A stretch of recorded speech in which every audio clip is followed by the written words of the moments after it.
Unworthy, Terran spat, the Azure Empress's voice a ragged whisper through blood-stained lips. You are utterly forbidden. Smoke choked Carvos Valley, a vibrant paradise now a ravaged hellscape. The bitter stink of burning sin steel fought with the metallic bite of crimson and cobalt blood, saturating the desolate earth. Empress Nilara Zinvex lay broken amongst the ruins, her once divine form a shattered echo against the wasteland. Her exquisite form, celebrated across the Azoran Empire for its elegant might, now contorted into grotesque angles hinting at catastrophic trauma. Her regal azure skin, usually radiant with bioluminescent patterns mirroring her emotions and stature, appeared ashen and marred with grime. Streaks of deep indigo fluid, her very essence, seeped from numerous injuries. Each strained inhalation triggered agonizing spasms throughout her pulverized ribcage, a stark testament to her precipitous downfall in a matter of hours. Nilara's iridescent eyes, her renowned, piercing gaze, once capable of intimidating even the most battle-hardened veterans, now dimmed as she assessed the shattered remnants of her formidable army. The Azuran Legion, formerly dreaded throughout 3 galactic sectors, had been decimated by the Ricari Dominion's brutal onslaught. Her exceptional soldiers had either perished or scattered, their famed devotion dissolving in the face of absolute destruction. The unsettling silence that enveloped the battlefield felt more suffocating than the deafening blasts that had come before, broken only by the distant, intermittent pulses of energy. Weapons continued to light up the ravaged sky, yet in this desolate pocket of ruin, Nara found herself completely isolated. She struggled to stand, a subconscious declaration of her regal heritage forged through generations of power, but her body failed her. Her muscles shrieked in protest. Internal wounds unleashed searing pain through her being, and she fell back onto the crimson earth. The shift dislodged her royal diadem, the Azoran crown, which clattered to the ground beside her, its brilliant crystals once resonating with the shared spirit of her people. Ancestors now slumbered, inert and cold, yet defying utter devastation. An indomitable spirit burned within Ara's eyes, transcending basic survival. A profound determination surged the age-old dignity of a bloodline spanning epochs, a silent pledge that while she lived, the Empire would never truly crumble as moments bled into hours. That resolve began to falter. No salvation arrived from the fractured remnants of her armada. The comm implant in her wrist remained mute. Its quantum link broken, the acrid taste of desertion consumed her, sharper than her own blood occasionally coughed up. Does 9 centuries of Zinvex dominion culminate this way? She murmured to the apathetic heavens, not in resplendent apotheosis, but forsaken on a desolate battlefield. Nara commanded her breath, summoning the remnants of her regality. Should death claim her, she would face it as an Azoran empress, with unwavering gaze and resolute serenity. Yet beneath the imperial guise, under layers of pride and fortitude, a fragile hope lingered. Perhaps destiny held more. Perhaps a miracle would emerge to disrupt this inevitable conclusion. Inescapable culmination amid billowing smoke and charred remains, a figure arose like a phantom from age-old legends. His actions were calculated and intentional, boots making almost no sound on the debris-covered earth. Undeniably human, though deeming him commonplace would be a profound injustice. His battle-scarred face narrated tales of numerous struggles across ravaged planets. Eyes which had beheld excessive demise remained vigilant. Assessing the vicinity with honed precision, he donned tactical armor that unmarked unbound by military, a freelancer or deserter carving his path in interstellar war's wreckage. Well-kept, worn weapons speak of skill, not luck. Garrett Wolfe paused, spotting her amidst the debris, initially a mere casualty. Yet something pulled him near, a subconscious awareness of importance. Approaching, he detected the faint rhythm of life within her.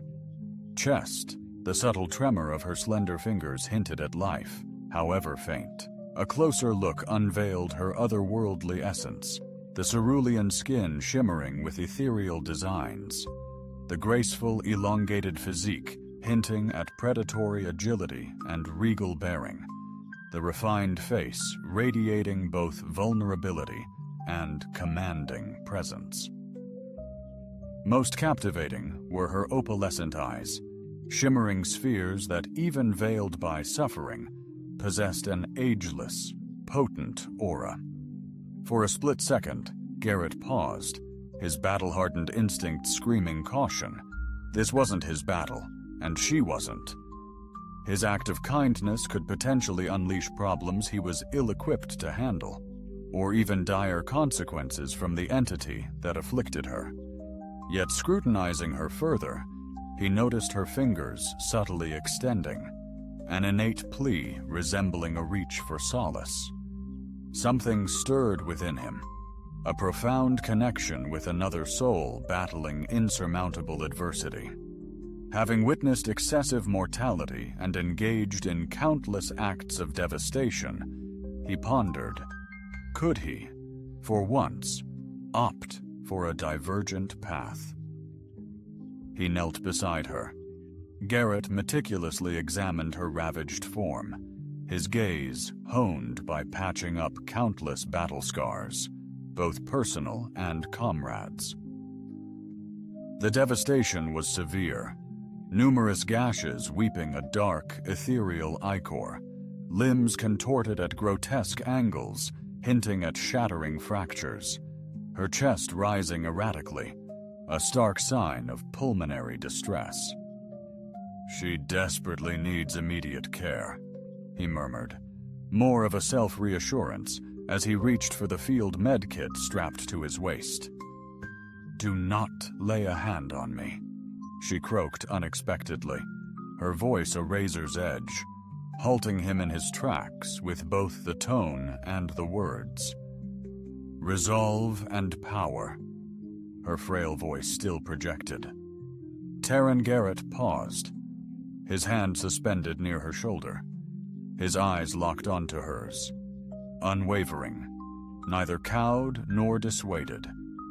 He saw in her eyes fear hidden by resistance, fragility disguised under regal decree. He knew that look well in the eyes of valiant warriors confronting their end. In leaders witnessing their plans fail, listen, he stated softly, his tone strong yet gentle. "I appreciate pride. I honor limits, but you're losing blood, necessities which could ensure your continued existence. A pivotal decision looms. Preserve your pride, or prioritize survival." Her luminous gaze intensified, scrutinizing him with a depth that transcended physicality. A pregnant silence ensued, their unspoken conflict heavy as the lingering haze. Finally, with almost imperceptible hesitation, she acquiesced. Garrett meticulously addressed her injuries, staunching the worst of the bleeding. Arresting the hemorrhage with nanite-enhanced coagulants from his medkit, his actions were precise yet tender, careful to minimize further discomfort. He detected elaborate designs inscribed upon her cerulean skin, not mere ornamentation, but an intricate symbolic language, narrating tales of ancestry and dominance. "Why?" she queried abruptly, her voice amplified, yet laced with agony and bewilderment. "This struggle isn't yours. I'm not your confederate. What ambition fuels your involvement, Terran?" Garrett hesitated, contemplating her inquiry with utmost gravity. It wasn't the premier occasion he'd been compelled to validate his participation. Act of grace in a brutal cosmos. Perhaps I've witnessed too much demise, he confessed somberly. Maybe I'm wearied of observing worlds aflame and species annihilating one another for dominion, or doctrines, or assets that will be insignificant within a millennium. He adhered a bioengineered skin graft to a profound laceration on her abdomen, or perhaps I'm simply obstinate enough to rescue someone others deemed disposable. Nara scrutinized his countenance, seeking any hint of guile, yet finding only exhausted resolve. Humans, she breathed, a complex blend of contempt and mystification tinting her voice. You are enigmatic entities. You engage in conflict with unparalleled brutality, yet exhibit empathy that transcends evolutionary rationale. We embody multitudes, Garrett responded with a wry smile. Just as your people do, I suspect. Her visage turned steely. You are ignorant of my people. I know they abandoned you here to perish, he retorted, holding her gaze unwavering. That speaks volumes to me. Something in his words crashed into her with the force of a physical impact. She recoiled, determined to shield him from the unleashed torrent of emotion poised to shatter her carefully constructed facade. For ages, she reigned supreme, inspiring reverence and dread, commanding unwavering allegiance without offering reciprocal faith. Now, utterly forsaken and devastated, the ramifications of that very strategy unfurled before her. They followed me out of terror, she confessed, her voice a mere whisper, not out of devotion. She paused, the unspoken realization suspended between them, a haunting truth laid bare. Garrett paused his hands, momentarily halting their task. Fear can command soldiers briefly, he noted softly, but it doesn't ignite true dedication or foster resilience when facing utter chaos. Resuming the bandaging of her shoulder wound, he added, perhaps that's why they fled. Perhaps they never truly believed, merely dreaded the consequences of disobedience. Nilara's jaw clenched, her opalescent eyes flashing with a hint of fury at his assertion. Yet she couldn't deny the truth in his words. They resonated far too deeply. With anxieties now deeply embedded in her mind, had she confused mere compliance with true allegiance, was her celebrated reign, despite its growth and splendor, erected on unstable grounds rather than solid bedrock. What course of action do you suggest? She inquired, a surprising vulnerability lacing her commanding voice. Discard age-old customs? Feign fondness for beings whose sole purpose is to serve the Empire? Absolutely not, Garrett stated resolutely, but perhaps begin to examine why they deserted you in your hour of need.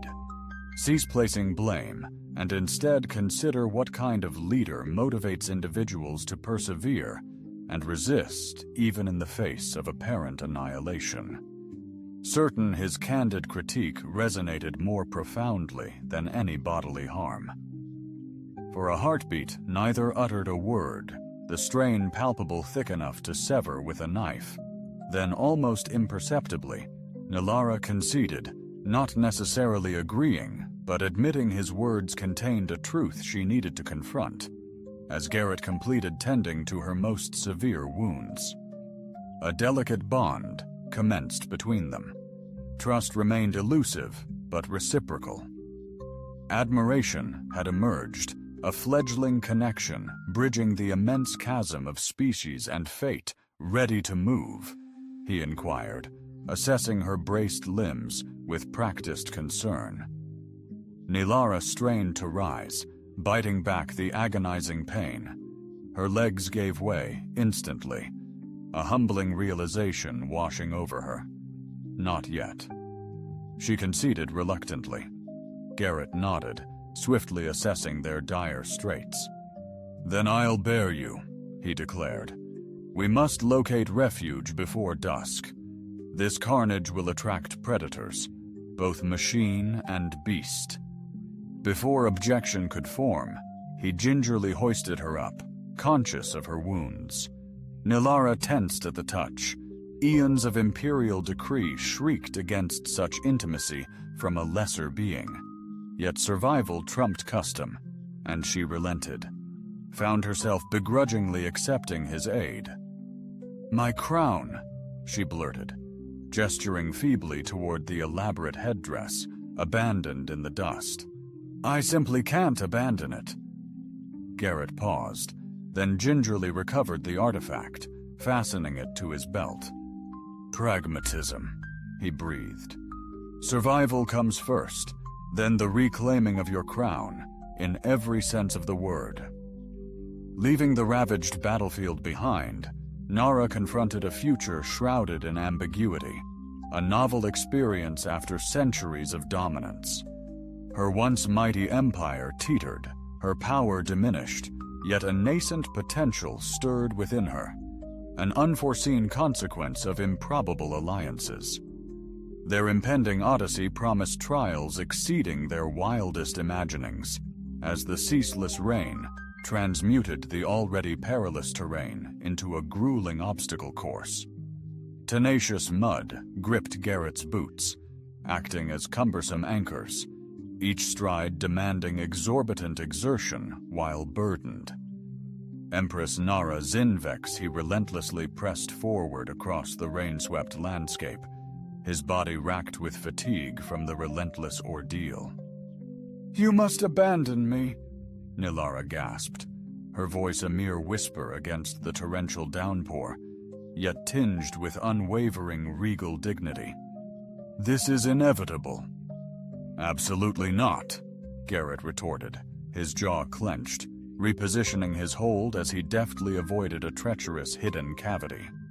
"We embarked on this journey as one, and we shall conclude it in unison." Periodically, he momentarily halted, utilizing whatever scarce shelter. The hollow husk of synth steel, a relic of fallen times, offered a sanctuary where he could collect himself and assess Nara's state. Nanite-laced bandages, affixed prior, radiated with a subtle bioluminescent aura, diligently expediting her recuperation. However, progress was agonizingly gradual. Her cerulean complexion, typically alive with shimmering patterns, flickered chaotically, mirroring her fluctuating life signs in the encroaching twilight. These radiant pulsations became their solitary source of illumination, painting unsettling azure silhouettes. Across the rain-slicked terrain, thunder reverberated ominously as lightning cleaved the heavens, momentarily illuminating the world in a brilliant flash. During these electrifying moments, Garrett glimpsed movement in his periphery, elusive figures flitting between distant rocks, observing, tailing. Friend or enemy remained agonizingly unclear. "We've got company," he muttered, instinctively positioning himself protectively between Nilara and the looming danger. "I see them," she responded, her iridescent eyes keenly tracking their movements with remarkable precision, despite her wounds. "Scavengers, maybe? Or Rakari scouts? Or even remnants of your people?" Garrett ventured, though doubt laced his tone. A mirthless chuckle bubbled from Nilara's lips. "My people sealed their fate when they forsook their empress on the bloodied field." The deluge intensified, torrential curtains slashing visibility to near zero. Garrett forged ahead, his seasoned mind swiftly assessing and dismissing possibilities. Shelter was paramount, not merely from the tempest, but from prying eyes that undoubtedly monitored their desperate flight through the squall. Nilara trembled uncontrollably against him, her body temperature erratically spiking and plummeting. Azure ichor trickled through her wrappings, mingling with the downpour to paint ethereal designs as it cascaded down her pallid skin.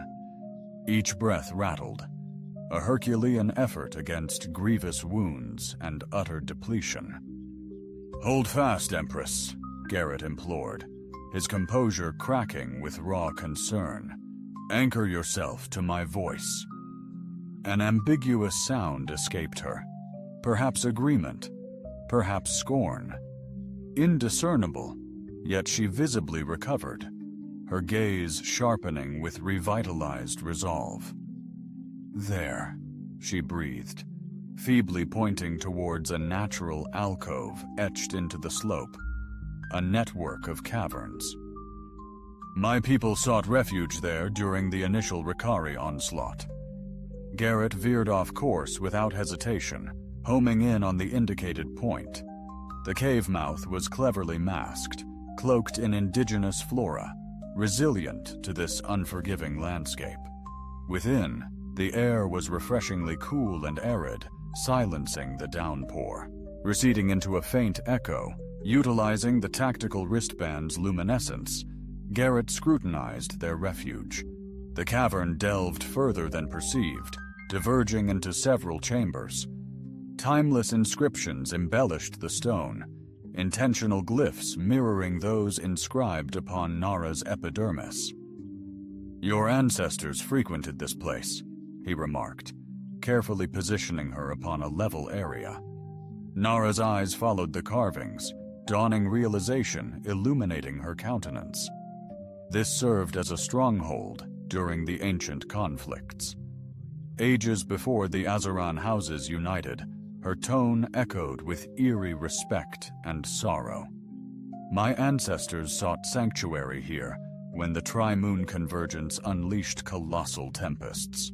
Garrett, ever pragmatic, reinforced the entry, inventoried provisions, and ignited a discreet heat source, vigilantly watching for their enigmatic pursuers. "We'll find refuge here for several precious hours," he affirmed, kneeling to examine Nara's injuries. "Ample time for you to recover, and to amplify the nanite's restorative capabilities." He gently unwrapped the soaked dressings, replacing them with sterile ones. Nilara observed him with startling focus. "You've never shared your call sign, Terran," she remarked. "Garrett," he responded, meticulously tending to a severe gash. "Garrett Wolf." "It's not a military rank," she remarked. "I'm long past my military days," he responded, his tone leaving no room for debate. Surprisingly, she didn't pry. Instead, she announced, "I am Nara Zinbek, the 16th Empress of the Azeran Collective, ruler of the Tri-Spiral Systems, and the voice of the ancient consciousness." A pregnant pause, laced with stinging irony. "Or so I believed." Garrett locked eyes with her. "Titles are mere labels, Empress. They fail to capture your essence once all else is shed." "And who am I then, stripped bare, Garrett Wolf?" she countered, a hint of vulnerability beneath her regal facade. He pondered her question with earnest consideration. "The truth is, I can't yet say," he confessed. "That's a journey you must undertake. Yet I wager there's far more to you than opulent crowns and elaborate titles." A heavy silence descended, punctuated only by the faraway tremor of distant thunder. Thunder and the faint whisper of medical nanites stirring on pristine bandages when Nara resumed. Her tone softened slightly. "My people," she started, then amended, "the Azurans weren't always as you perceive us. Prior to the Collective, before the Empire, we were wanderers. We tracked the stellar movements, existing in accord with the grand cosmic rhythms." Her gaze drifted, recalling chronicles absorbed throughout her early centuries. Then came initial contact with extraterrestrials. They introduced technology exceeding our comprehension. Some glimpsed potential, others impending danger. Allow me. Garrett speculated. Then a devastating war, a brutal civil conflict, she affirmed somberly. Sibling versus sibling, family against family. The staunch conservatives struggled fiercely to safeguard our time-honored customs. The forward thinkers welcomed extraterrestrial wisdom, convinced it was preordained that we venture beyond our solar boundaries. And your forebears spearheaded the forward thinkers, Garrett inferred. Nara's lips lifted in a subtle grin. Nay, my ancestor, the eminent Thiaxin Zinvex was the foremost of the conservatives. He combated ferociously to maintain our seclusion. Her countenance became troubled, until the day he witnessed the brutal annihilation of his kin by rival factions. From that day forward, he embraced the very technologies he once vehemently opposed, not for progress, but for unadulterated vengeance. Garrett listened intently, comprehension sparking in his eyes. The chronicles of species throughout the cosmos revealed uncanny parallels, relentless cycles of brutality, retribution, territorial conquest, and inevitable decline. Through sheer terror, Nilara unified the disparate houses, solidifying the collective with himself as the supreme overlord. Every subsequent emperor or empress emulated his ruthless example, expanding our dominion and demanding utter obedience. Defiance, she locked eyes with Garrett. I was forged in the belief that stoicism equals power, empathy invites vulnerability, and fear reigns supreme. Now, Garrett coaxed softly. Her moonstone eyes shimmered in the low light. I languish, broken, in this cavern, deserted by fearful subjects who never offered genuine devotion, relying on the kindness of a foreign stranger with no obligation. Perhaps, a cynical chuckle escaped. The cosmos possesses a twisted sense of humor. Before Garrett could speak, a noise echoed from the cave's mouth. Jolted to high alert, he reacted instantly, drawing his weapon and strategically placing himself between Nilara and the looming threat. Eerie figures emerged from the cave entrance, elongated silhouettes undeniably Azaran, illuminated by sporadic lightning. Though armed, they maintained a non-aggressive stance, a fragile truce in the air. Empress Zinvex, a melodious voice resonated, speaking the Azaran's intricate tonal language. We've followed your biosignature through the tempest. Nilara responded in kind. Her sovereign power seemingly resurrected despite her vulnerable state. The dialogue persisted, palpable tension in each word. Eventually, she transitioned to Galactic Standard for Garrett's sake. They profess to be loyalists, isolated amidst the conflict, claiming a relentless search for survivors. Her skepticism was unmistakable. And do you find their narrative credible? Garrett inquired softly, weapon poised. Nilara scrutinized the arrivals, her gaze sharpening. Once I'd have condemned them for even hinting at such claims. Suffered a devastating loss of their empress in combat. She exhaled sharply, acknowledging the lingering ache. Perhaps, she continued, that very strategy has brought us to this critical juncture. Gathering resolve, she turned her attention back to the Azoran contingent. This remarkable human rescued me when my personal guard abandoned their duty. He now enjoys my full safeguard. Sheathe your arms entirely if you genuinely seek to stand as allies. A flicker of hesitation, then the Azuran leader issued a command. Weapons were eased down, though not yet sheathed, a delicate balance reflecting the tenuous understanding between us, Nilara interpreted for Garrett. They will guide us to their settlement. Apparently, some of our troops have converged a few kilometers from here, possessing medical resources." She paused, adding with surprising openness, "The choice rests with you. We can accompany them, or press on independently." Garrett, with practiced efficiency, weighed the circumstances. Nilara required comprehensive medical attention beyond what his on-site gear could offer, yet entrusting these Azurarans meant possibly stepping into a snare. "Your judgment, Empress," he stated at last. "These are your kin. Do you confide in them?" The query seemed to take her aback. When had anyone last sought her confidence instead of demanding her directive? When was she last compelled to have belief in others rather than just anticipating compliance? "I am uncertain," she confessed, the candor taking its toll visibly. "But I believe I must come to trust if there is to be any evolution." Garrett affirmed, grasping the magnitude of her reply. "Then we shall proceed collectively," he stated, secured his sidearm, maintaining immediate access, addressing the Azurans in impeccable galactic standard. "Guide us, but understand, she remains within my unwavering gaze."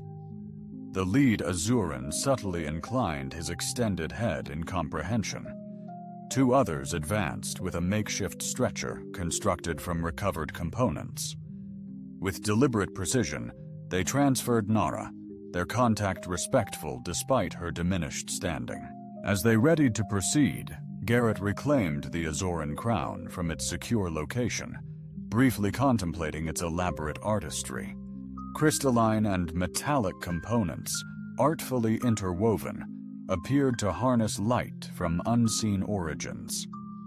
"Your diadem, Empress," he proclaimed, presenting it to her. Nilara beheld the emblem of her sovereignty, her face a battleground of conflicting emotions. Unexpectedly, she demurred. "Safeguard it for the moment," she stated softly. "I have yet to truly deserve its weight." Emerging from the cavern into the relentless tempest, the compact group advanced with unwavering resolve. The enigmatic shadows that had pursued them earlier vanished, possibly dissuaded by the expanded contingent, or perhaps they were the very Azurans now guiding them. The rain poured down ceaselessly, cleansing the blood, both azure and crimson, from a desolate field that marked the conclusion of an era, and potentially the dawn of a new accord between humanity and Azurans.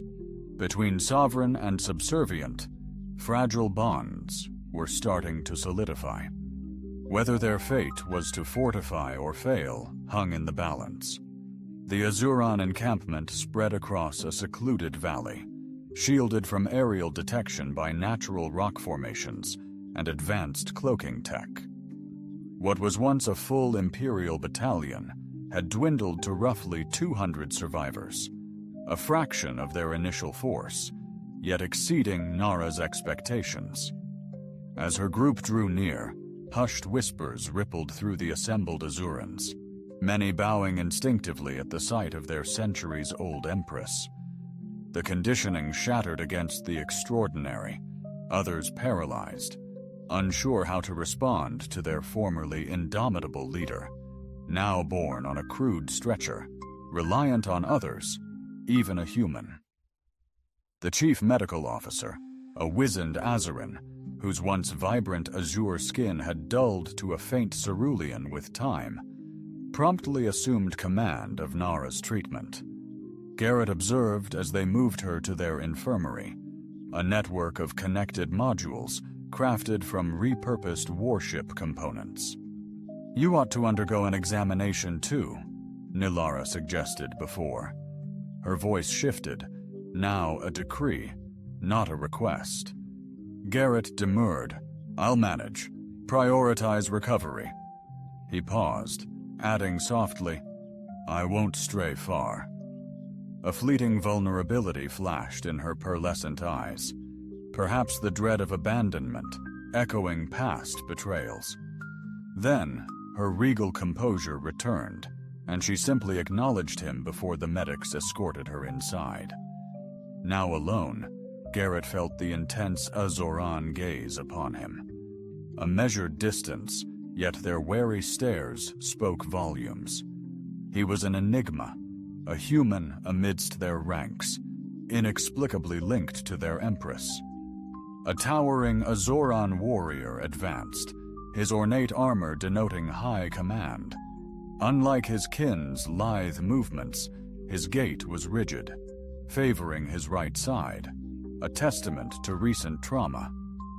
"I am Commander Pthalox," he declared, his galactic standard tinged with an accent. "The scouts report you rescued our Empress when others scattered." Tone suggested skepticism, not gratitude. A valid interpretation. Garrett responded neutrally, cautiously assessing the commander. Why would a human imperil himself for an Azoran Empress? He probed, cutting to his core suspicion. "What's your endgame?" The question echoed Nara's, though far less diplomatically. Garrett pondered his response. The commander's posture, defensive, with barely veiled shame, hinted at a need for a different tack. "I was present," Garrett stated plainly, "when your forces withdrew as the Empress was forsaken amidst battle. I witnessed it. Sometimes, presence is paramount when all others vanish." The barb landed. Phthalox's countenance rippled with intense emotions Garrett struggled to decipher, shame and rage being dominant. "You fathom nothing of our plight," the commander spat. "The Ricari deployed unprecedented weaponry, breaching our shields and silencing communications, collapsing command. Yet here you stand," Garrett noted serenely, "regrouped, organized, it seems. Adequately equipped to deploy search teams." He inclined forward subtly. "But not for your Empress. Not yet."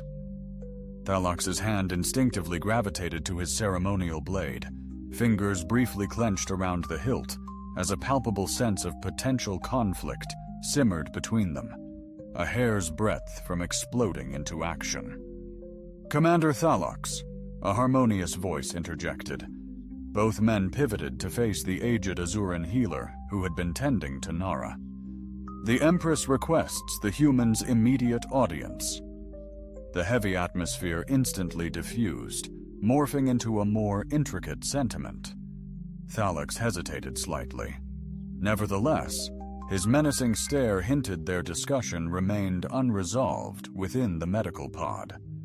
Cutting-edge technology operated with remarkable quietness.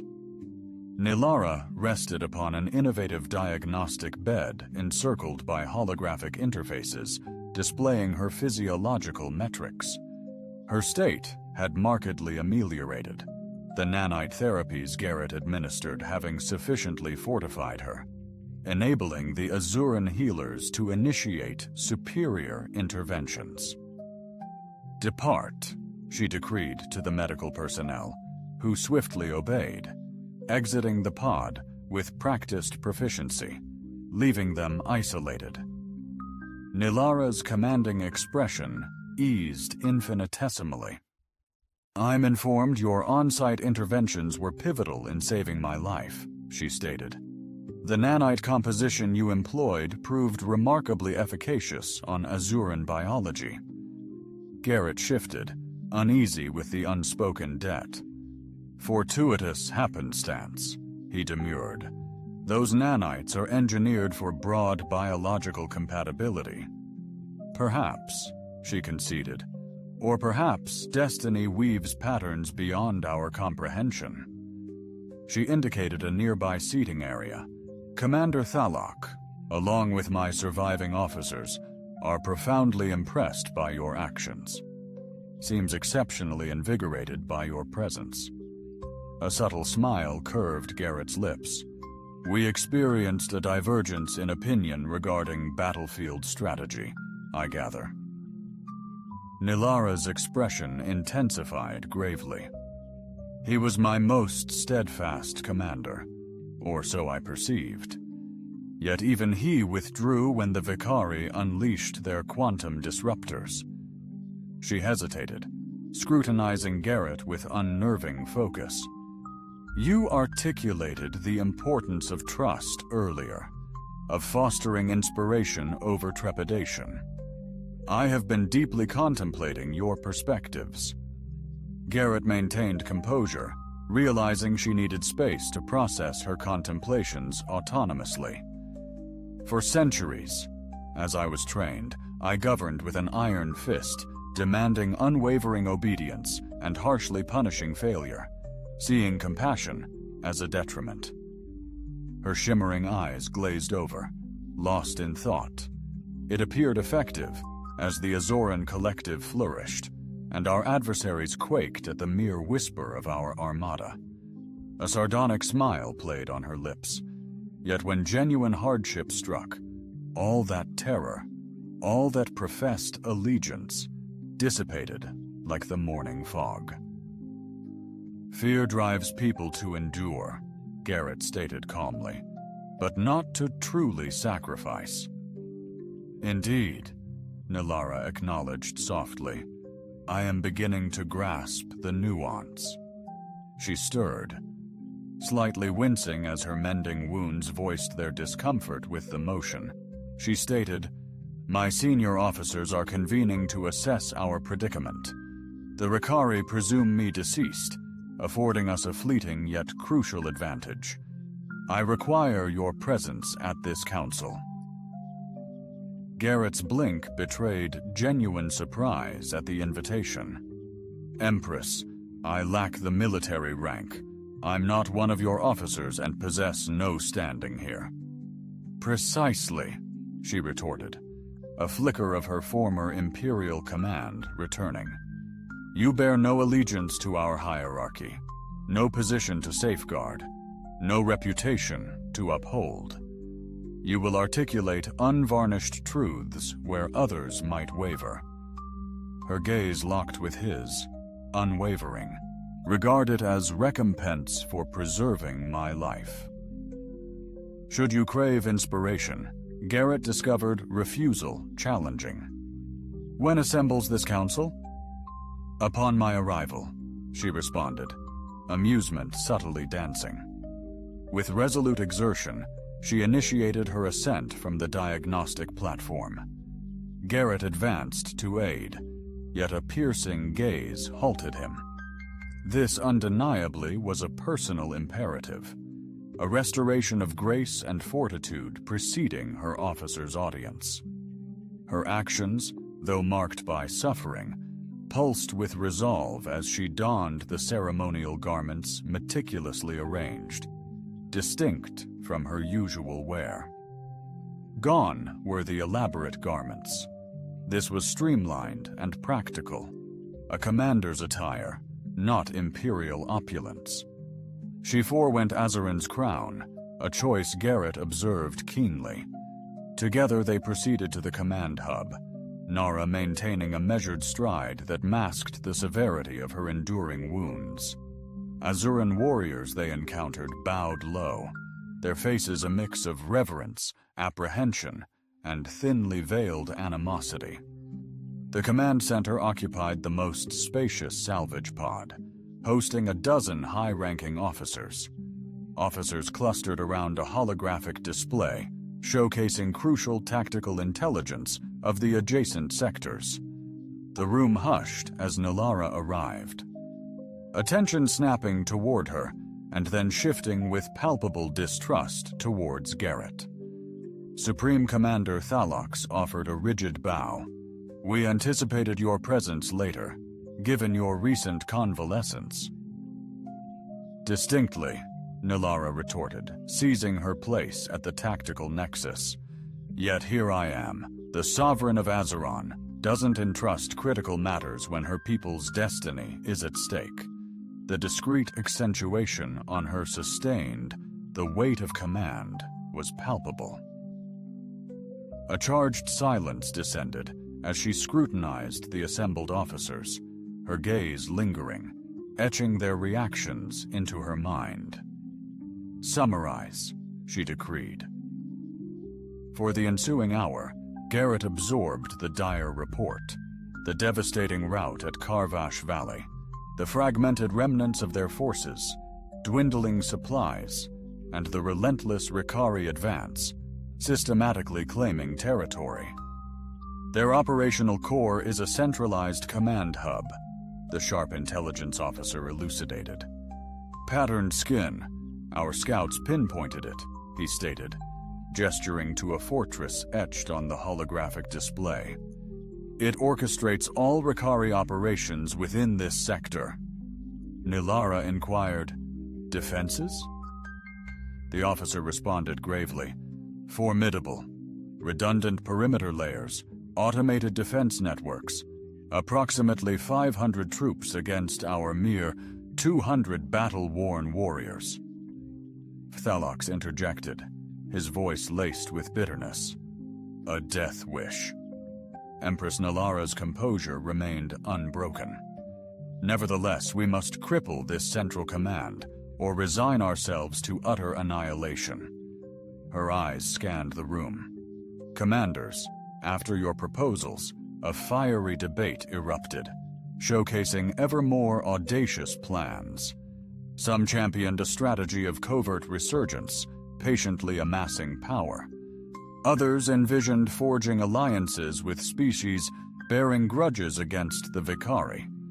A fringe element even advocated for devastating suicide strikes, prioritizing maximum destruction over survival. Garrett, a detached observer, silently analyzed the dynamics, discerning leadership deference and unwavering conviction among the officers. As opposed to those simply parroting prevailing views, the most telling aspect was their interaction with Nilara. Some displayed authentic respect, others thinly disguised animosity, and a handful exhibited deeply rooted fear, an almost instinctive reaction. Finally, Nilara addressed him. "Garrett Wolf, you've been unusually reserved. What insights does humanity bring to this discussion?" All eyes, predominantly filled with hostility or disdain, shifted towards him.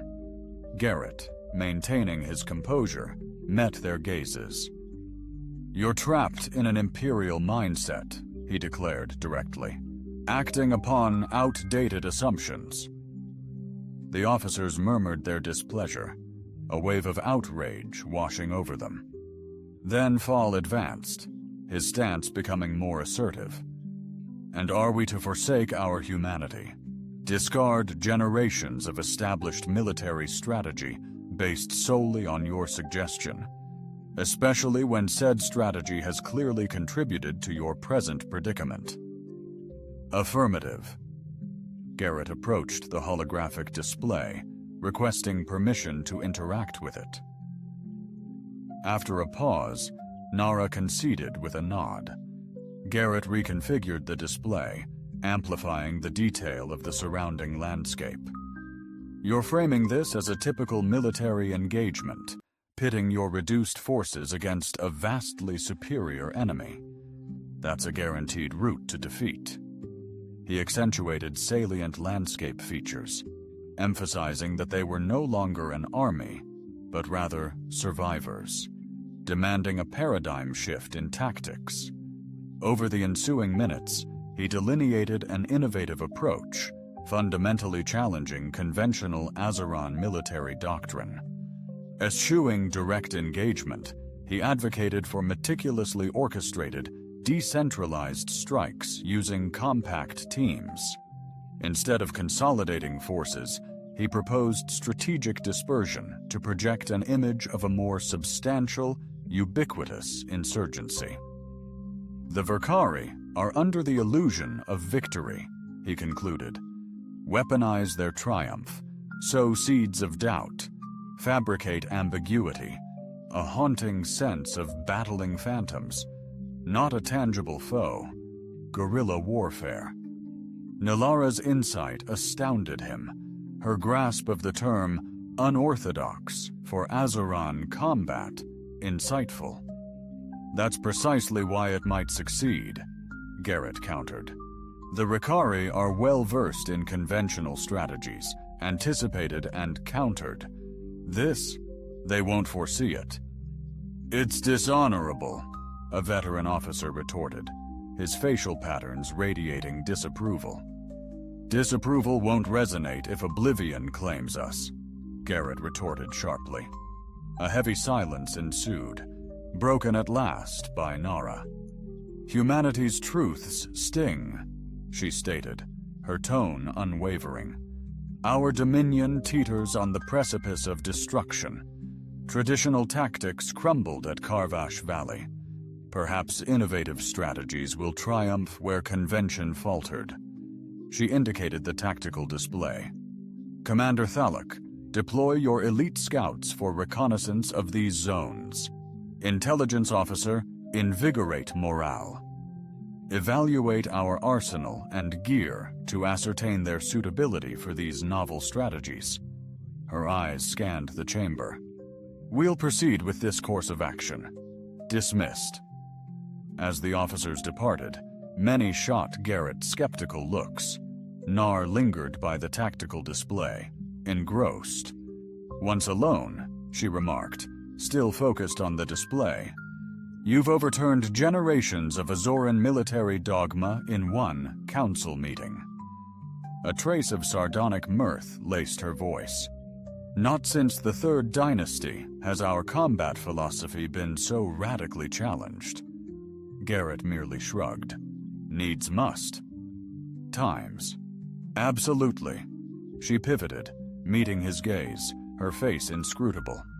Tell me, Garrett Wolf, was this a genuinely spontaneous maneuver, or have you orchestrated this from the moment you encountered me on the battlefield? The inquiry resonated with profound significance, delving into loyalty, motivations, and the unusual pact that had materialized between them. I've weathered enough defeats to discern the signs, he responded candidly. When traditional tactics crumble, when the odds are overwhelmingly stacked against you, innovation becomes paramount. Adapt or perish. That's all. Not intricate philosophies, merely existence. Nilara scrutinized him intently, perceiving the experiences sculpting his words. You vocalize profound bereavement, she stated, from conflicts etching indelible scars. Garrett neither affirmed nor refuted. Certain wounds remain unspoken, particularly to recent acquaintances. Sensing his reticence, Nilara pivoted. The council acquiesced, yet considerable skepticism lingers, their compliance stemming from my imperial status. Millennia of ingrained habit dictate their compliance. A wry smile graced her lips. This very climate of trepidation you decry currently fulfills a function, however ephemeral. It has afforded us respite, Garrett conceded, but fear alone will not fortify them against the impending trials. They require something deeper. Indeed, Nilara's iridescent gaze reflected a newfound determination. They must cultivate faith, not in my divinely ordained authority, but in their inherent ability to triumph over insurmountable obstacles. She stood tall, resolute. We commence forthwith. The Ricari Nexus shall be our key objective cited, though intel assets and potential alliances are critical. Let's proceed cautiously. Empress Garrett advised patience, emphasizing that hasty shifts could destabilize everything. Acknowledging his point with a subtle nod, she declared, "We'll adapt together, my officers, embracing insurgent tactics over imperial warfare." And I, she hesitated, searching for a novel phrase, must evolve to inspire rather than dictate. as they departed. Command Center. Garrett observed nuanced shifts in the Azerons' reactions to their Empress. The bows persisted. Formalities remained. Yet a change was palpable. Eyes lingered. Expressions betrayed curiosity, superseding mere fear. Word of the Council's resolutions had disseminated rapidly, igniting a tentative hope that, nurtured, might blossom. The justification for this hope, however, was uncertain as the future demanded innovation and sacrifice. A radical transformation redefining Azoran identity in a post-imperial universe. For Nilara Zinvex, 16th Empress of a fading dynasty, the ultimate test wasn't vanquishing the Ricari, but reinventing herself and her people for a new reality. As if sensing his thoughts, Nilara murmured, "Initially, my sole aim was to recover what was taken, my throne, my empire, my supremacy. Now I wonder if those very things, as they once were, are even worth resurrecting." That statement resonated deeply, the most groundbreaking Garrett had ever witnessed, an insight surpassing mere strategy, addressing leadership's core essence. Necessary destruction precedes improvement. He shared his hard-earned philosophy. Utter devastation is a precursor for reconstruction and the birth of something better. Nilara internalized his perspective and the painful truth within it, which aligned perfectly with her recent awakening. "Then let us witness the results of devastation," she responded. "Something potentially novel, something that transcends battle. That's worth fighting for, with absolute conviction." The days that followed marked a transformation of the encampment, as it moved away from being a mere refuge of broken hopes. Survivors transformed into a strategic hub for the fledgling insurgency. Elite squads undertook increasingly intricate and audacious operations, amassing intel, disrupting Ricari logistics, and forging connections with isolated Azoran resistance cells throughout the territory. Garrett spearheaded this evolution, his expertise in asymmetric warfare proving indispensable. He mentored Azoran fighters in subtle tactics they once deemed dishonorable, covert operations, tactics like swift, targeted raids, and psychological campaigns to amplify the perceived rebel threat. Unveiling Nilara's hands-on leadership was a revelation.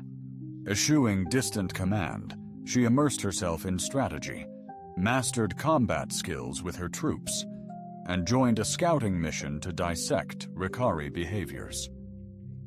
Despite lingering wounds, her resolve remained unyielding, sparking an extraordinary transformation, the genesis of a profound bond between the Empress. And matters rooted in reciprocal esteem over dread and duty fighters, formerly compliant through habit, now rallied with escalating confidence. Thoughts flowed unreservedly. Breakthroughs proposed unafraid of reprisal for exceeding limits. Observing this metamorphosis, Garrett felt conflicted. He'd witnessed sufficient battles to grasp the developing dynamics.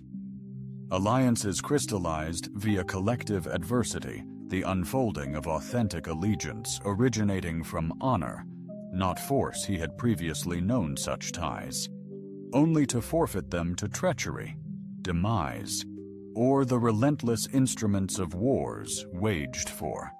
Rationalizations that ultimately proved hollow, nurturing emotional distance had morphed into ingrained habit, a vital survival strategy as indispensable as respiration.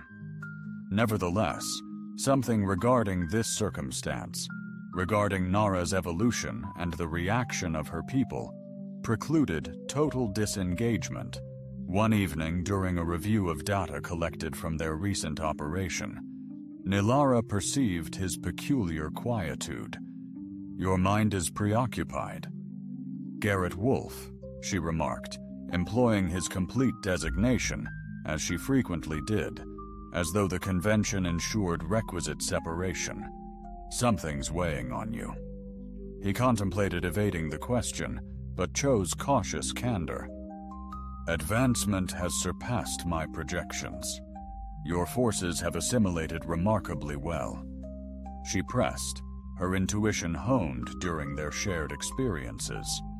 Garrett exhaled, dismissing the tactical schematic they'd analyzed. Yet triumph invites intensification. The Ricari are modifying their maneuvers, allocating greater assets to impede our endeavors. This is no longer a mere mop-up. They acknowledge the hazard we pose. "Isn't that precisely what we intended?" Nar queried, her voice laced with comprehension. "They'll escalate, deploying more formidable resources." Garrett locked eyes with her. "The ensuing stage will be far more brutal. Casualties are inevitable. Our triumphs thus far have been comparatively bloodless, a trend that won't endure." Nilara paused, internalizing the ramifications. "You suspect my people will regress to past behaviors when confronted with substantial setbacks? That this nascent, delicate approach will fracture under immense pressure?" "It's a distinct likelihood," he admitted. She then surprised him with an inquiry that transcended mere strategy. "And what about you, Garrett? As the casualties escalate and the elite Azuran warriors you've honed face inevitable defeat, will you steadfastly uphold this alliance, or will you deem your obligations fulfilled and seek refuge in more secure havens?" Her pointed question momentarily disarmed him, probing his loyalty and dedication beyond the urgent circumstances that had unexpectedly united them. This was uncharted territory he had meticulously circumvented, preserving the illusion that his participation was fleeting, pragmatic, and devoid of profound implications. "I never desert a mission mid-course," he responded, at last. Intentionally keeping his response anchored in strategy, not sentiment, Nilara scrutinized him with those unnerving, iridescent eyes that seemed to grasp more than he wished to convey. "No," she whispered, "I remain unconvinced." Her imperial poise solidified, enveloping her like an invincible shield. "Tomorrow, we launch the Verkari Nexus offensive, the culmination of all our efforts. Triumph will drastically reshape this war. Defeat," Garrett inquired, already anticipating the grim truth, "would likely shatter Azuran resistance here." She answered, unwavering, "The stakes remain absolute." Turning towards the tactical center's entrance, she declared, "Whatever transpires, Garrett Wolf, remember you've irrevocably changed our destiny." Azuran legacy, whether such evolution paves the path to ultimate salvation or simply a more refined demise, remains unknown. But their story will endure. With those profound words, she vanished, leaving Garrett amidst the tactical displays and his haunting reflections. Her declaration echoed with the weight of ancestral actions, surpassing mere survival to resonate with an enduring significance. It was precisely the philosophical depth he had disciplined himself to evade, concentrating on the mission's immediate urgency rather than abstract notions like historical consequence or lasting transformation. Yet, as he scrutinized the Verkari Nexus intel, strategizing meticulously, her words resonated deeply, breaching his emotional defenses. He found himself emotionally invested beyond tactical victory, genuinely caring for these people, for her, complicating matters as the imposing Ricari Command Nexus dominated the horizon, embodying stark, brutal efficiency, a stark contrast to the flowing, organic. The imposing Azoran fortresses looked hewn from a colossal, light-devouring monolith. Strategically placed sensor arrays and weapon emplacements punctuated its surface, and shimmering energy shields fortified key sectors. Kilometers away, Garrett scrutinized the installation through advanced optics, meticulously assessing defenses and vulnerabilities alongside Nar and Commander Pthalox. Their faces mirrored grim determination. Patrol routes evolved noticeably, Pthalox remarked, pinpointing an area of escalated vigilance. Response times diminished, indicating heightened awareness of possible incursions. Infiltration is anticipated, Garrett confirmed, redirecting his attention towards a camouflaged entry concealed by terrain. Our recent endeavors have undoubtedly placed them on high alert. They sense a presence, but remain oblivious to your identity. He eyed Nara, stating, "The prevailing notion that the Azeron Empress perished in Karvash Valley is still our trump card." Nilara concurred, her iridescent eyes mirroring the faraway stronghold, a strategic edge we need to exploit flawlessly. She pivoted to Pthalox, inquiring, "Are the squads primed to the fullest extent possible, considering the limitations?" The commander replied, his initial aversion to their unconventional tactics now softened into reluctant endorsement. "While I contend that splitting our troops diminishes our already meager numbers," Garrett gently parried, "conventional wisdom, multiple smaller. Teams orchestrate multifaceted challenges for the enemy, overwhelming their capacity to react coherently as assaults converge from diverse angles." Pthalox remained unconvinced, but yielded to Nilara's command. "The strike forces stand ready, Empress. We await only your order." Nilara scrutinized the stronghold intently, her face betraying nothing of her strategic considerations. Finally, her voice resonated with a newfound, unwavering confidence that had come to define her reign. "Initiate the operation as designed. Strict communications silence is paramount. Utilize quantum encryption protocols. Only paramount mission duration." Her gaze encompassed both men. Should any team be jeopardized, they maintain objective focus, foregoing rescue. Nexus is paramount. Pthalox affirmed, his lean frame revealing barely concealed discomfort. Azoran tradition prized never abandoning a warrior, a tenet Nara now questions.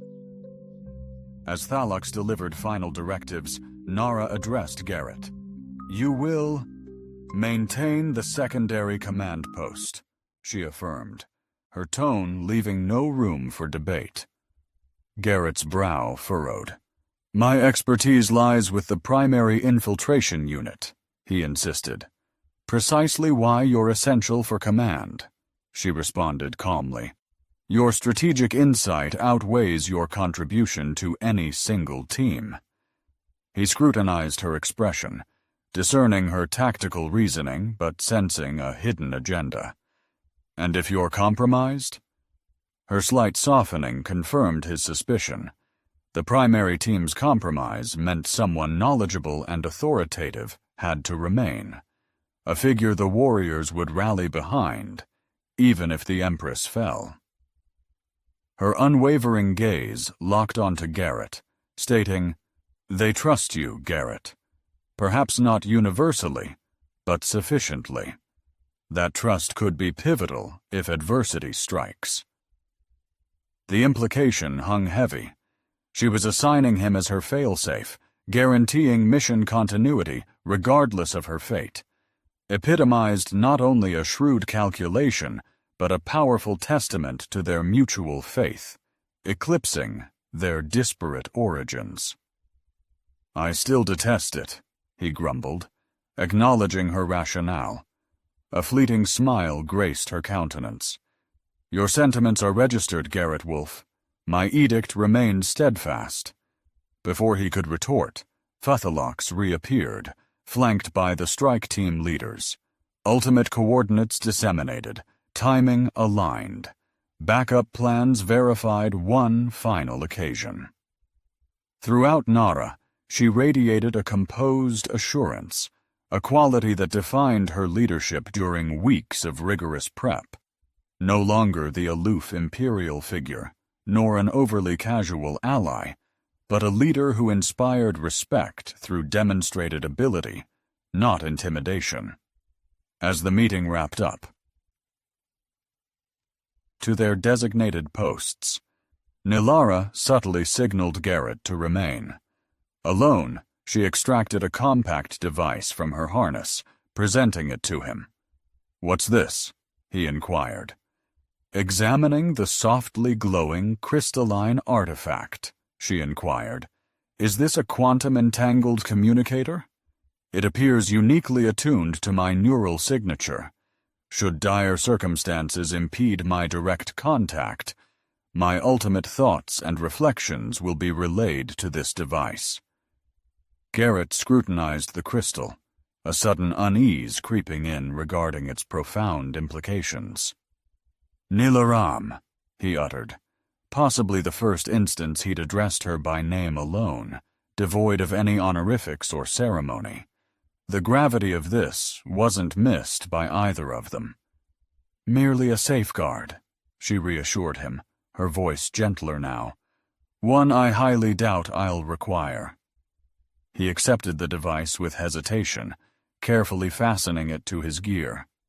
"Ensure it remains so," he stated firmly.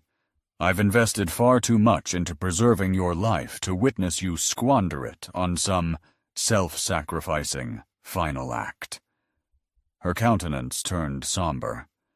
"Should sacrifice prove imperative, I won't falter. Mission paramount." "I know. Just be exceptionally cautious," he urged.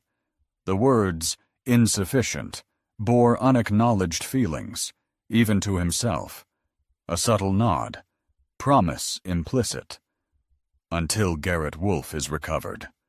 She turned, flowing into her strike team, azure skin gleaming faintly beneath Azuron's 3 emerging moons. He watched until gone, then proceeded. At the secondary command post, he orchestrated the intricate operation as the assault commenced flawlessly. Multiple strike forces converged on the Vickery Nexus from various vectors, concealed by advanced technology and the landscape. From his command hub, Garrett oversaw their advancement via secure channels and remote sensor data, delivering immediate refinements as events unfolded. The preliminary stages unfolded with astounding efficiency. Perimeter safeguards were disabled discreetly, forging pathways for the main thrust. Infiltration squads, executing meticulously planned feints, skillfully lured Ricari troops from pivotal zones, significantly diminishing their reactive strength, precisely mirroring pre-established projections. Nilara's elite unit, laser-focused on the core command infrastructure, achieved unparalleled penetration, exploiting weaknesses uncovered during clandestine surveillance missions and transmitted via secure quantum channels.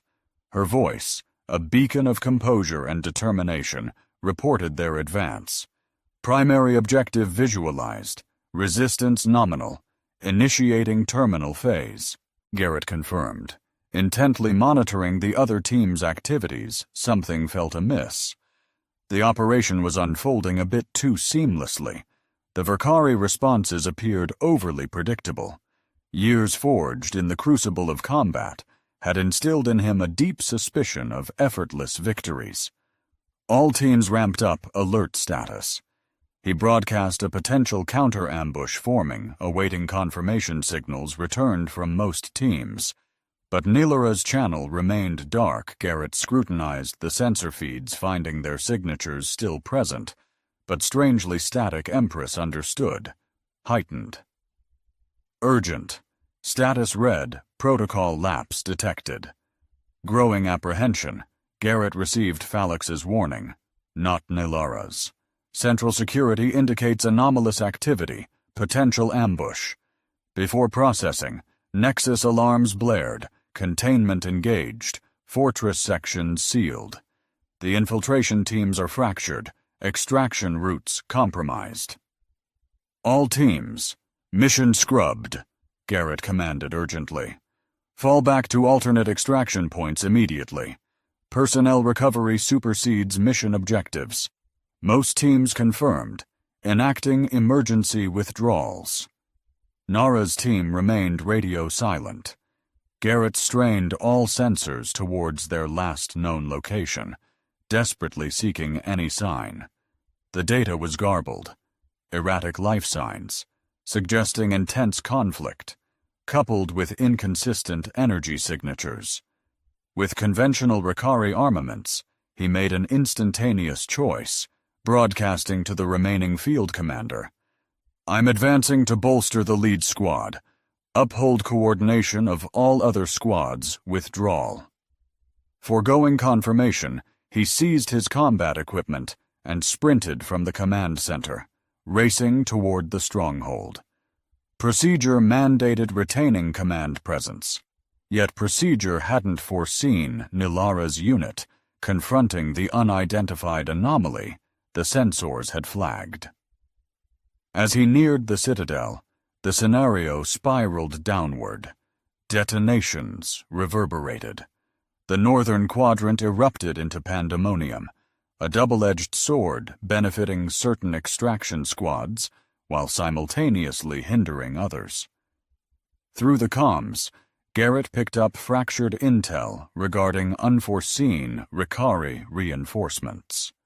Advanced weaponry, unseen until now, was converging on the primary team's entry zone.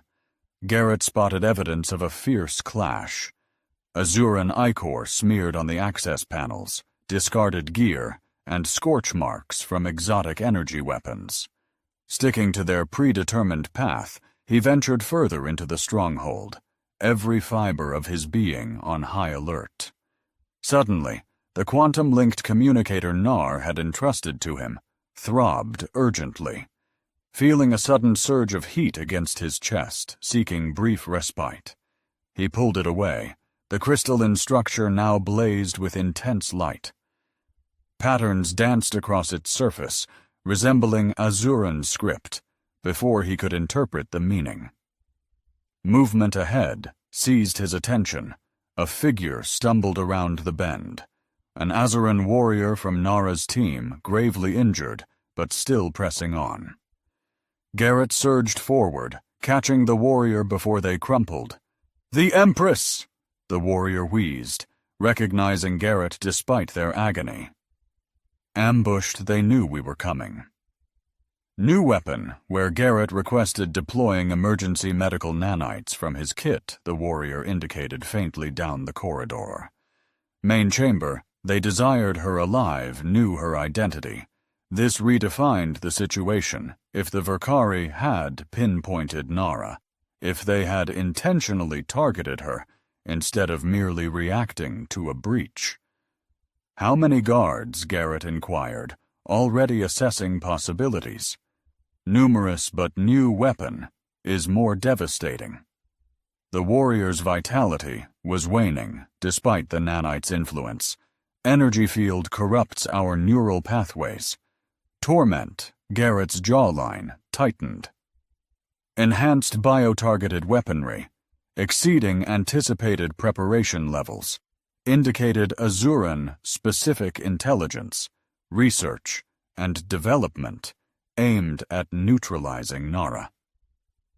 "Rest," he reassured, injecting the wounded warrior. "Extraction's coming. I'm pursuing her." Deeper into the fortress, battle's intensity escalated. Azuran and Ricari corpses choked corridor stirs. Unfamiliar energy throbbed, inducing teeth-aching, skin-crawling sensations. This groundbreaking weapon, did it also impact humans?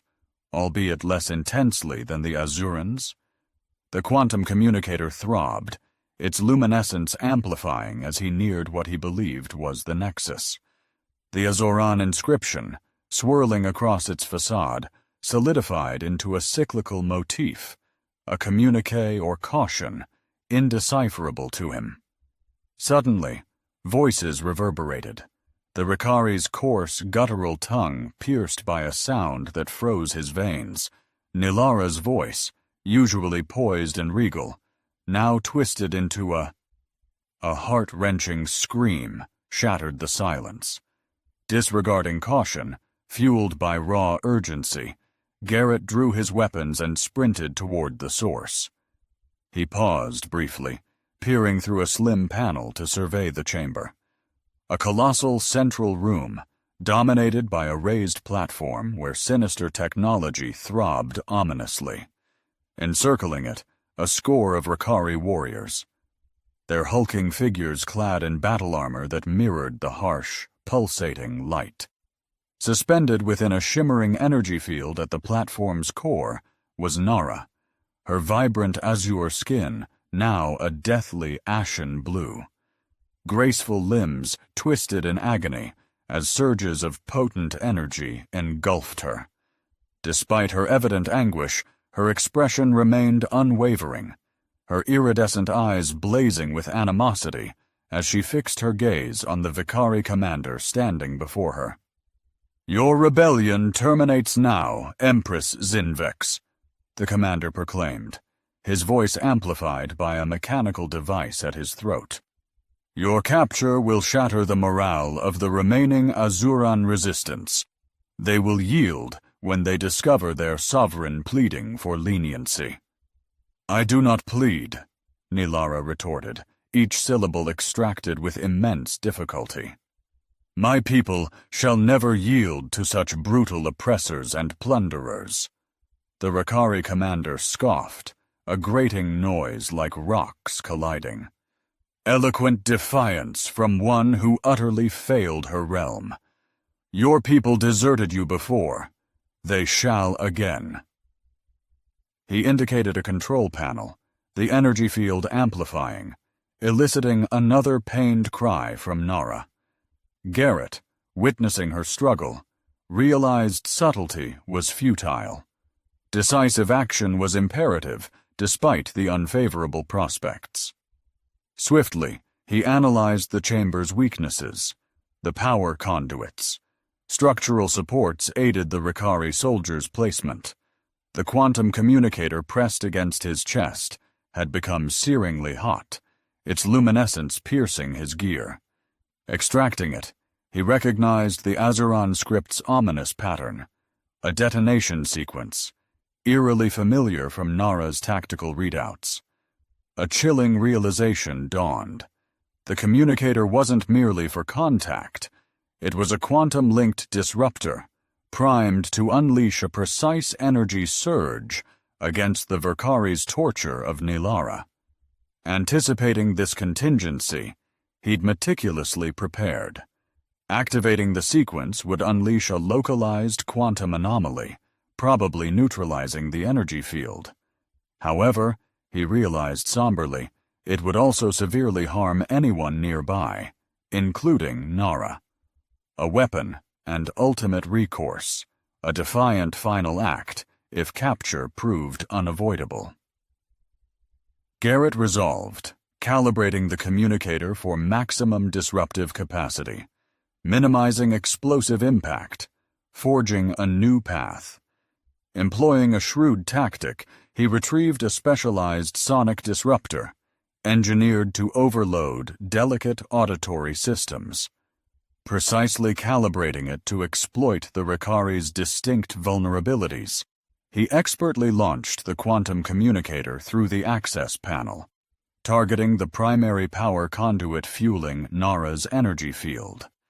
The resulting impact was immediate and devastating. The quantum disruption ravaged the containment systems, triggering a cascading meltdown throughout the interconnected network, and alarms blared. Emergency alarms blared, exacerbating the pandemonium as critical protocols engaged. In this whirlwind of disarray, Garrett initiated the sonic disruptor, infiltrating the chamber. Its agonizing frequencies crippled the Verkari soldiers, who clutched at their ears in agony. Capitalizing on their disoriented state, he moved with deadly grace, eliminating immediate threats with calculated precision. The energy field imprisoning Nara faltered and collapsed, abruptly dropping her onto the platform despite her fragile state. Displaying phenomenal resilience, she swiftly regained her composure, instantly analyzing the scenario and aggressively exploiting the opening Garrett had forged. United, they skillfully navigated the bewildered Vicary ranks, their actions seamlessly interwoven, a testament to their rigorous preparation. Nilara, undeterred by her ordeal, executed her attacks with lethal precision, her deep understanding of Vicary biology enabling her to exploit critical weaknesses with devastating impact, while the Verkari commander rallied quicker than anticipated. Subordinates bellowed fierce directives in their harsh tongue as reinforcements surged into the chamber from connecting fortress sectors, poised to overrun them with sheer magnitude. "The control systems!" Nara yelled above the chaotic din, signaling toward a backup console. "If we access those, we can activate the fortress's automated safeguards." Instantly grasping her intention, Garrett laid down suppressing fire as Nara dashed to the console, her agile fingers flying across the extraterrestrial interface. Unnerving familiarity. Vicari systems leverage technology purloined from us ages past, she stated, never skipping a beat. The core framework remains remarkably similar, enough that the console burst into a vibrant cascade of sparks as the Vicari commander unleashed a direct hit, narrowly missing Nara. Garrett retaliated, compelling the commander to scramble for cover. "Plan B," Nilara proclaimed, retrieving a compact device from her tactical gear. "Remote initiation of the charges my team strategically positioned before our discovery. That will obliterate the whole stronghold." "This is on all of us," Garrett retorted, eliminating another Vicari soldier who dared approach. Her mesmerizing eyes locked onto his, a steely resolve blazing.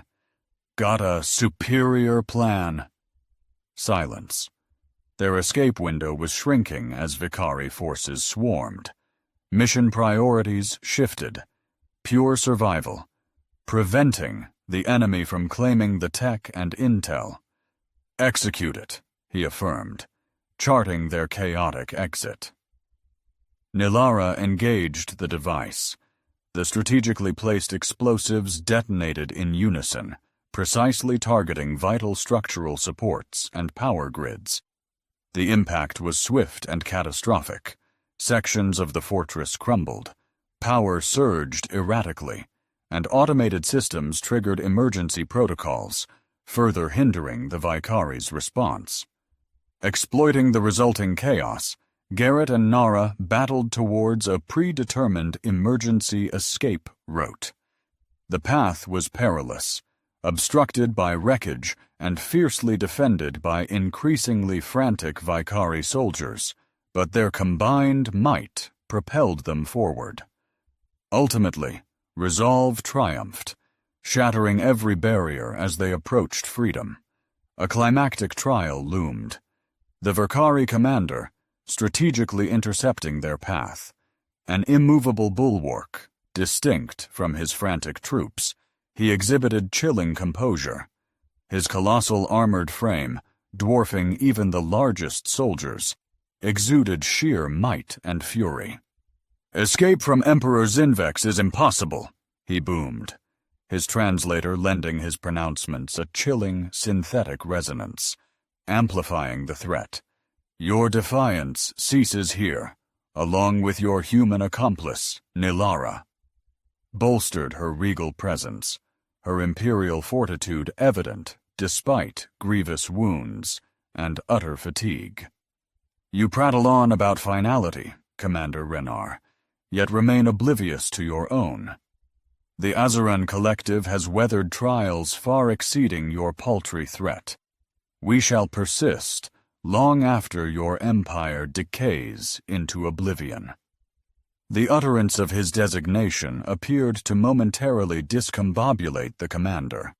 A strategic opening Garrett and Neelara seized unflinchingly, orchestrating a flawless tandem assault, forcing the gargantuan Ricari to bifurcate his attention. The clash was swift, yet ferocious, each faction combating with a raw urgency. Understanding the encounter's weight, Verar's enhanced might and resilient armor offered initial benefits, yet Garrett and Nara's interwoven strategy chipped away at his bulwark. A pivotal instant arose as Nara feigned weakness, diverting the commander's focus, crafting a window for Garrett to strike a chink in the Ricari's armor. The ensuing rupture crippled the energy conduits, amplifying his power, momentarily stunning him. Neelara unleashed a devastating strike, her weapon piercing the chink between helmet and armor. The commander crumbled, his bulk now merely an obstacle. They pressed onward, urgency amplified by the fortress's unraveling. Beams shrieked, conduits erupted, and the floor buckled. The earth trembled, tilting ominously as crucial supports crumbled. They escaped the fortress mere moments before its apocalyptic implosion. The ground roared beneath them as they frantically widened the gap between themselves and the collapsing structure. The Verkari Nexus, the Conquest's command center, vanished in a cataclysmic vortex of energy discharges and structural obliteration. Only upon reaching safer, elevated ground did they halt, pivoting to observe the utter devastation. Objective shattered, the Ricari fortress, formerly a formidable symbol of dominance, was now a smoldering void, punctuated by sporadic aftershocks. "It's finished," Neelara murmured, a blend of fulfillment and fatigue coloring her tone. The Ricari war apparatus in this theater is crippled. Their armies will descend into chaos, lacking command. Garrett concurred, swiftly evaluating their wounds. Both were injured in the escape, but thankfully, their integrated medical nanites prevented anything critical. "Our strategic equipment requires a rendezvous with the rescue teams," he stated, meticulously verifying their communication devices for operability. "The remaining assault squads ought to be reconvening at the prearranged coordinates." Neelara concurred, though a fraction of her awareness persisted on the decimated stronghold. Her countenance subtly hinted at her envisioning repercussions transcending the present triumph on a much grander scale. "This radically alters the paradigm," she remarked, "not solely in a military context, but from a philosophical standpoint. My people were witnesses, their empress battling shoulder to shoulder instead of directing from afar, witnessing the power of unity over blind faith." Her iridescent gaze locked with his. "Garrett Wolfe, you've reshaped more than strategies. You've ignited a revolution in our self-perception." His unease grew with the weight of her recognition. "The shift was inherent," he countered. "I merely offered alternative viewpoints." A subtle smile graced her lips, easing the tension. Your regal countenance ill-suits feigned humility. The smile vanished, superseded by gravity. "Upon our return, pivotal choices await regarding our trajectory. The Vicari will undoubtedly seek retribution. Vigilance is paramount." As they approached extraction, contact was regained with remnant teams. Initial reports suggest casualties were endured, yet triumph surpassed projections. The Verkari Nexus is obliterated, crippling immediate large-scale coordination. Unexpectedly, evidently echoes of the Azuran resistance reverberated, igniting kindred rebellions throughout Verkari-controlled domains. What commenced as the Empress's desperate final defiance blossomed into a burgeoning, unified revolt. Reaching extraction, they encountered not only strike teams, but also augmented Lazuran forces, Karvash Valley veterans and newly armed civilians, even emissaries of allied species, scarred by Vicari expansion, were astounded. Nara's regal reception was unprecedented. Her subjects, once bowing in fearful deference, now welcomed her with palpable admiration, laced with newfound hope. Witnessing her resolve to fight alongside them, risking everything for shared survival, reshaped their view of her from remote sovereign to authentic champion. Garrett observed this evolution with complex feelings, a blend of professional assessment and personal sentiment. The triumph of the mission and its far-reaching strategic consequences filled him with elation, yet a carefully guarded part of himself acknowledged that his bond with Nara and her people had transcended mere professional boundaries. He was now deeply committed to their plight, their evolution, and the potential they embodied for a brighter future, rising from the ruins of strife. A perilous emotional attachment for one who had thrived by maintaining detachment, viewing each assignment as fleeting and every partnership as provisional as they journeyed back. Upon their return to the significantly expanded main encampment, the magnitude of their achievement became strikingly clear. The Ricari Nexus's obliteration had spawned a power void, fiercely contested by numerous factions. Within this chaos, opportunity beckoned, not merely for strategic military gains, but for groundbreaking diplomatic endeavors, coalition formation, and a radical reimagining of the Azuran Collective's future within a transformed galactic order. Recognizing the immense potential, Nilara orchestrated an unprecedented Azuran Council, diverging from tradition where only elite military leaders and aristocratic families would attend. Now, spokespeople from all echelons of their resilient society are encouraged to share their insights.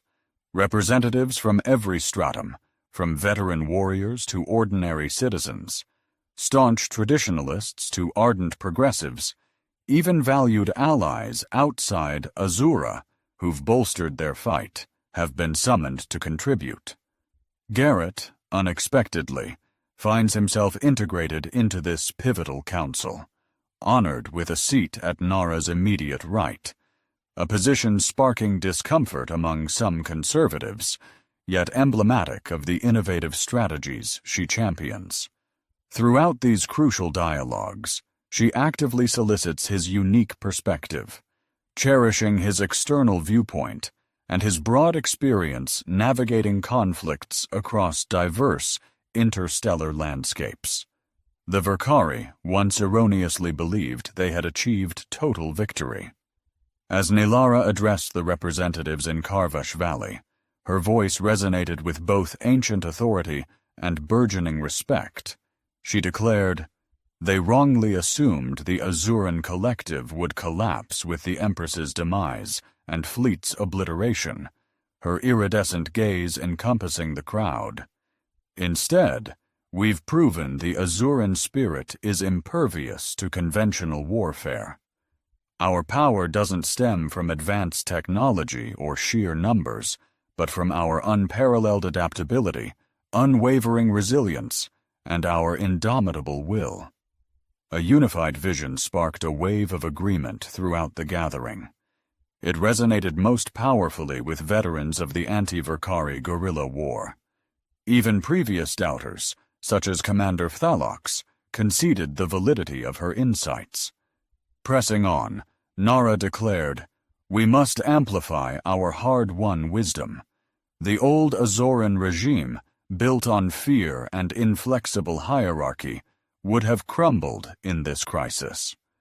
Our revitalized collective will be anchored by something different: reciprocal respect, a shared burden of responsibility, and acknowledgement that authentic power emanates from cognitive variety, transcending mandated conformity.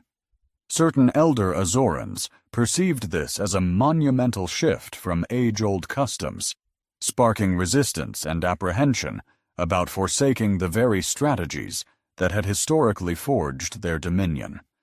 Nilara thoughtfully considered every stance, respecting established beliefs while preventing them from overshadowing the undeniable realities of current circumstances.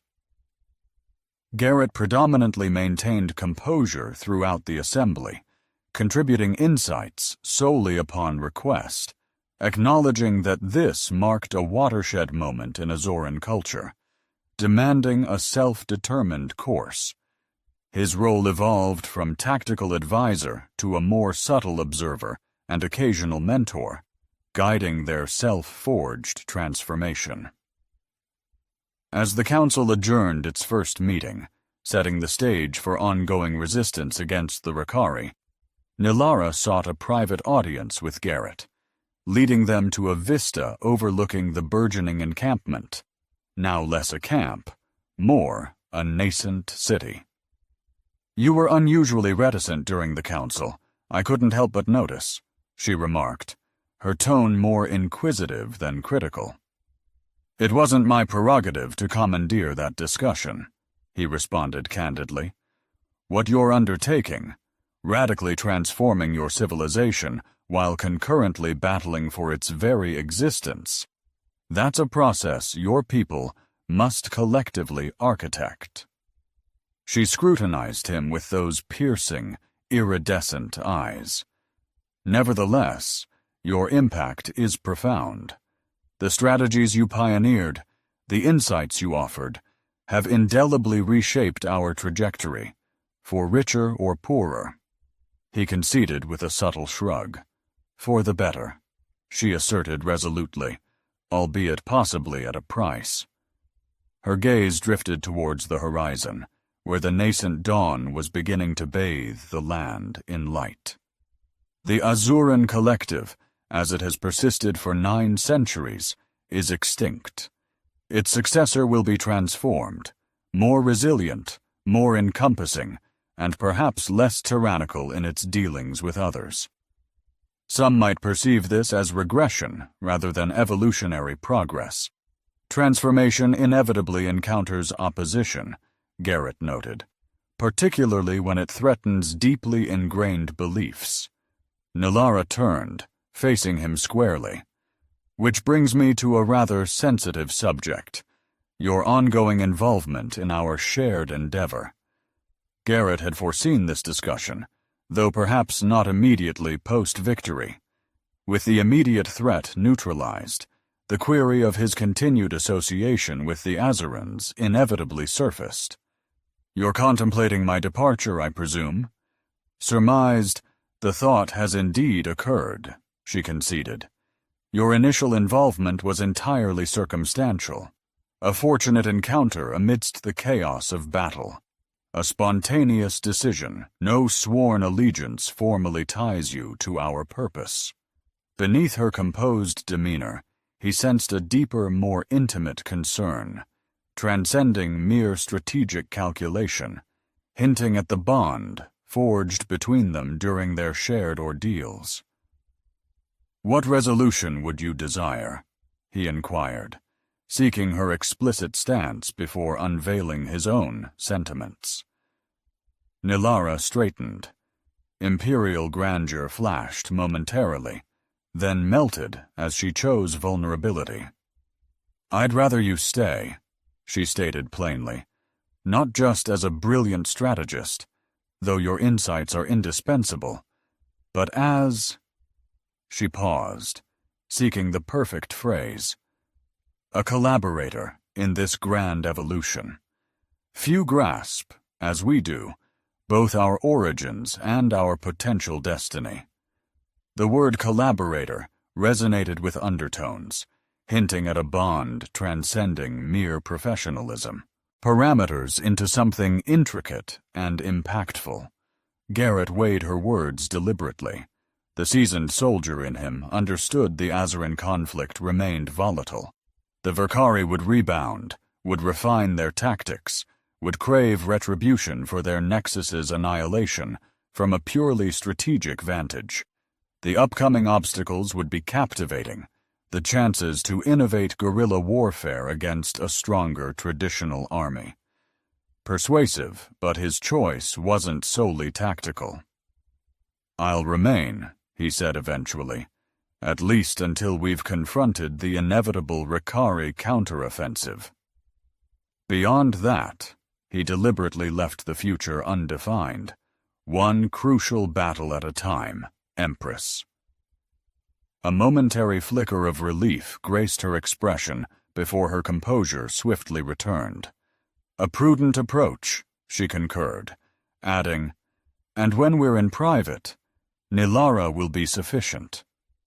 It was a subtle yet meaningful gesture, an offering of a personal bond transcending their official capacities. Garrett acknowledged it with a nod. "Nilara," he then stated, tentatively exploring the familiarity of using her given name without title or formality, as the full sun ascended. As the sun crested the horizon, bathing the landscape in radiant amber and shimmering gold, they stood side by side, a serene hush enveloping them. The earthly soldier and the extraterrestrial empress, bound not by destiny, but by deliberate decision, confronting an ambiguous tomorrow bolstered by collective resolve and burgeoning admiration.